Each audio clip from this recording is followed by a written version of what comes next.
प्रधानमंत्री नरेंद्र मोदी ने घाना में वहां की संसद को संबोधित करते हुए साझा लोकतांत्रिक मूल्यों को रेखांकित किया। दोनों देशों ने संस्कृति, मानकों और पारंपरिक चिकित्सा के क्षेत्र में समझौतों पर हस्ताक्षर किए।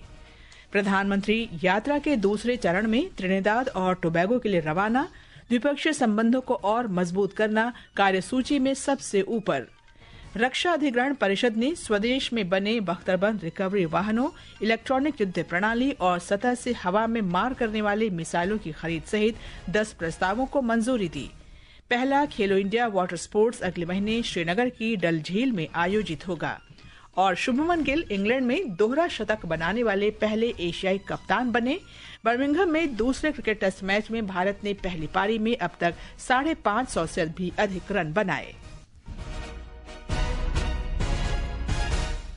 प्रधानमंत्री नरेंद्र मोदी आज घाना की सफल यात्रा के समापन के बाद 5 देशों की अपनी यात्रा के दूसरे चरण में त्रिनिदाद और टोबैगो के लिए रवाना हुए। इससे पहले उन्होंने राजधानी अक्रा में घाना गणराज्य की संसद को संबोधित किया। उन्होंने कहा कि भारत और घाना के बीच संबंधों की कोई सीमा नहीं है। उन्होंने कहा कि दोनों देशों के बीच की दोस्ती घाना के प्रसिद्ध शुगर लोफ पाइनएप्पल से भी अधिक मीठी है। श्री मोदी ने भारत को लोकतंत्र की जननी बताया। India is the mother of democracy. हमारे लिए लोकतंत्र एक सिस्टम नहीं बल्कि संस्कार है। हजारों वर्षों से लोकतंत्र ने भारतीय समाज को निरंतर गति दी है। We have examples of centres like Vaishali, the Rigveda, one of the world's oldest scriptures. प्रधानमंत्री ने कहा कि वैश्विक चुनौतियों के बीच भारतीय लोकतंत्र दुनिया के लिए आशा की किरण बन रहा है। आज ग्लोबल उठापटक के हर किसी के लिए चिंता का कारण है। ऐसे में भारत का लोकतंत्र आशा की किरण बना हुआ है। उसी प्रकार से भारत की विकास यात्रा ग्लोबल ग्रोथ को गति देने वाली है। विश्व का सबसे बड़ा लोकतंत्र एक ऐसा स्तंभ है जो जितना मजबूत होगा दुनिया को उतना ही सशक्त बनाएगा, वैश्विक स्थिरता बढ़ाने में योगदान करेगा। प्रधानमंत्री मोदी ने भारत की विशाल विविधता को उसके लोकतांत्रिक ताने बाने की ताकत के रूप में उजागर किया। श्री मोदी ने लोकतंत्र, गरिमा और परिवर्तनशीलता के प्रति अपने स्थायी प्रतिबद्धता के लिए इस पश्चिम अफ्रीकी राष्ट्र की सराहना की और इसे अफ्रीकी महाद्वीप के लिए प्रेरणा का प्रतीक बताया। श्री मोदी ने घाना के सर्वोच्च राजकीय सम्मान the officer of the order of the star of घाना से सम्मानित किए जाने के लिए घाना के लोगों का आभार व्यक्त किया। इस सम्मान के लिए मैं 140 करोड़ भारतीयों की तरफ से घाना के लोगों का आभार व्यक्त करता हूं। I dedicate it to the enduring friendship and shared values that bind India and Ghana. इससे पहले श्री मोदी ने उपराष्ट्रपति जेन नाना ओपुकू अग्यमंग के साथ नक्रुमा मेमोरियल पार्क में घाना के संस्थापक राष्ट्रपति और अफ्रीकी स्वाधीनता आंदोलन के सम्मानित नेता डॉक्टर क्वामे नक्रुमा को श्रद्धांजलि दी। श्री मोदी ने राजधानी अक्रा में भारतीय प्रवासियों से बातचीत की, जहां समुदाय के सदस्यों ने उनका गर्मजोशी से स्वागत किया। प्रधानमंत्री ने घाना के राष्ट्रपति जॉन महामा के साथ द्विपक्षीय वार्ता में 4 समझौतों पर हस्ताक्षर किए। दोनों देशों ने संस्कृति, मानकों और पारंपरिक चिकित्सा के क्षेत्र में समझौतों पर हस्ताक्षर किए।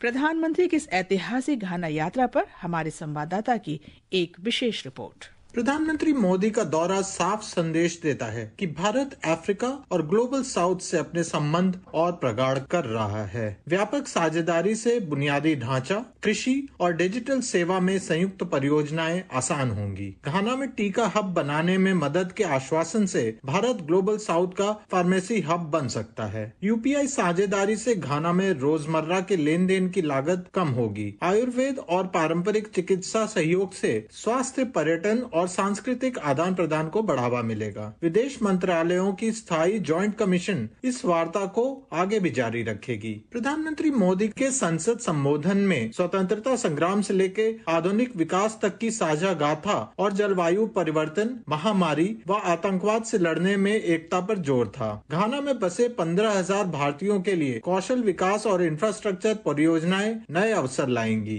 दोनों देशों के विश्व व्यवस्था में सुधारों के लिए मिलकर काम करने की उम्मीद है। आलोक राय, आकाशवाणी समाचार, अक्रा। प्रधानमंत्री आज रात त्रिनिदाद और टोबैगो पहुंचेंगे।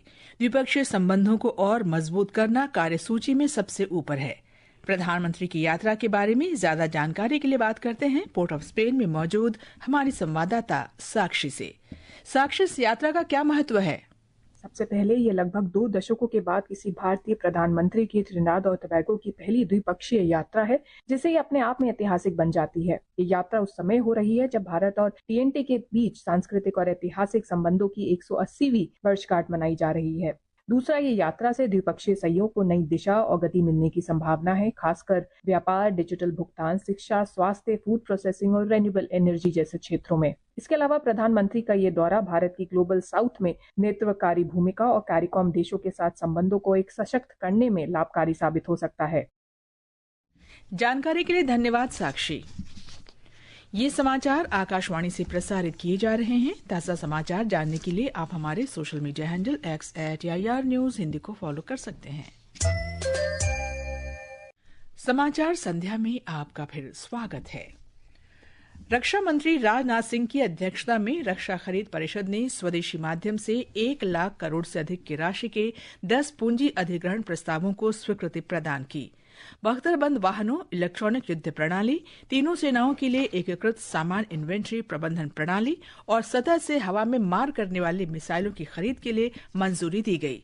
रक्षा मंत्रालय के अनुसार ये खरीद उच्च गतिशीलता, प्रभावी वायु रक्षा, बेहतर आपूर्ति श्रृंखला प्रबंधन प्रदान करेगी और सशस्त्र बलों की परिचालन तैयारियों में वृद्धि करेगी।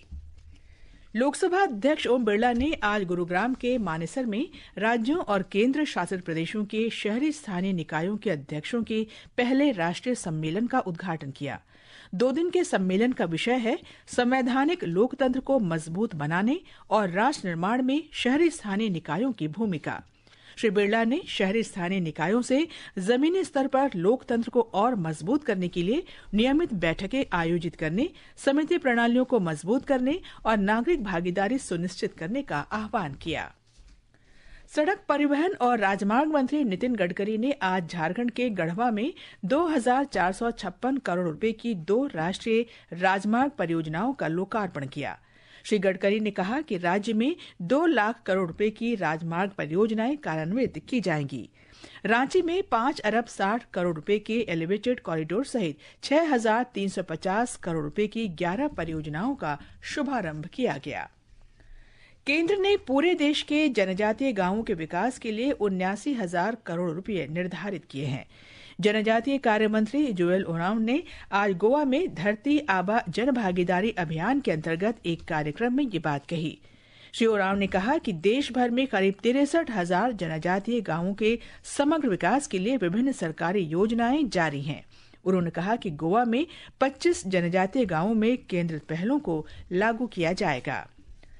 केंद्रीय संचार मंत्री ज्योतिरादित्य सिंधिया ने कहा है कि इंडिया पोस्ट में बड़ा तकनीकी बदलाव हो रहा है। आकाशवाणी समाचार के साथ विशेष भेंट में श्री सिंधिया ने कहा कि संगठन में पहली बार प्रमुख प्रौद्योगिकी अधिकारी नियुक्त किया गया है।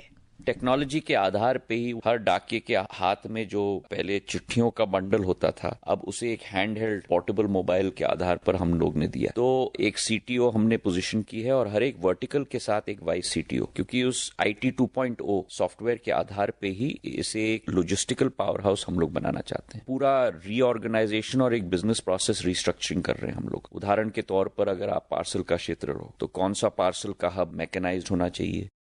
ये साक्षात्कार आज रात 9:30 बजे आकाशवाणी के FM गोल्ड चैनल और अतिरिक्त मीटरों पर सुना जा सकता है। प्रसार भारती अध्यक्ष नवनीत कुमार सहगल ने आज नई दिल्ली में प्रसारण और मीडिया प्रौद्योगिकी पर 29वें अंतर्राष्ट्रीय सम्मेलन और प्रदर्शनी का उद्घाटन किया। श्री सहगल ने कहा कि पिछले 10 वर्ष में देश में डिजिटल बुनियादी ढांचे में कई गुना वृद्धि हुई है।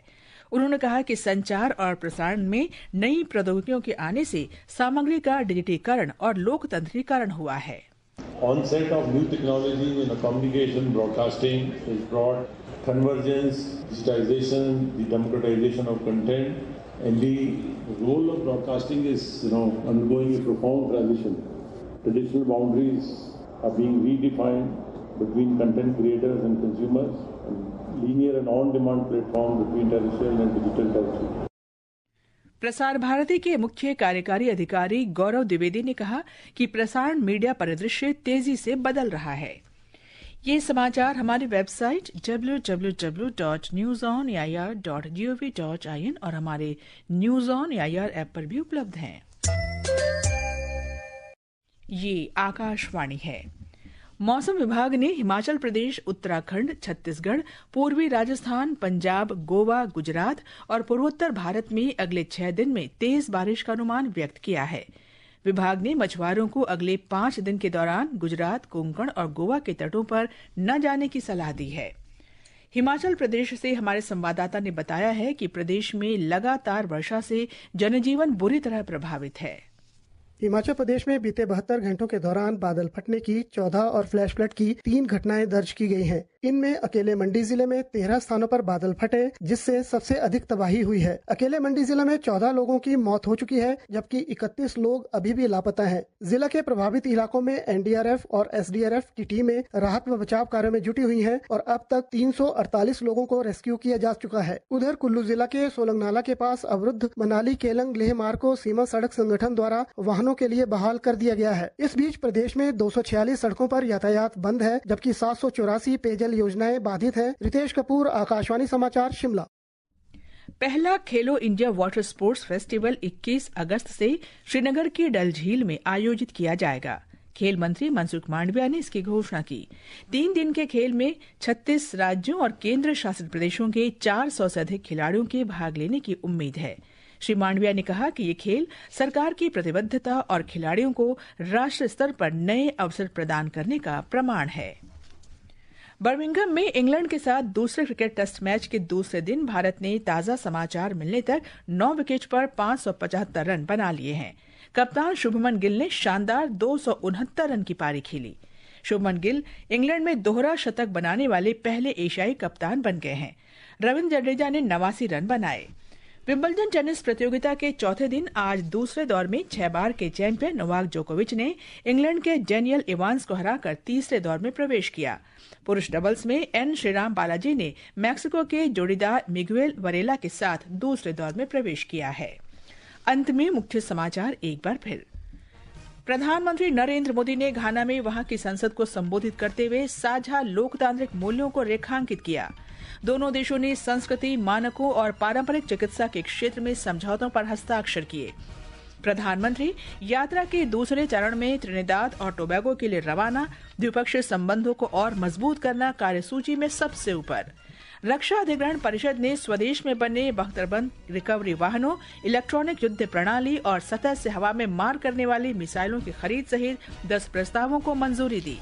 पहला खेलो इंडिया वाटर स्पोर्ट्स अगले महीने श्रीनगर की डल झील में आयोजित होगा और शुभमन गिल इंग्लैंड में दोहरा शतक बनाने वाले पहले एशियाई कप्तान बने। बर्मिंघम में दूसरे क्रिकेट टेस्ट मैच में भारत ने पहली पारी में अब तक 550 से भी अधिक रन बनाए। इसके साथ ही समाचार संध्या का ये अंक समाप्त हुआ। नमस्कार।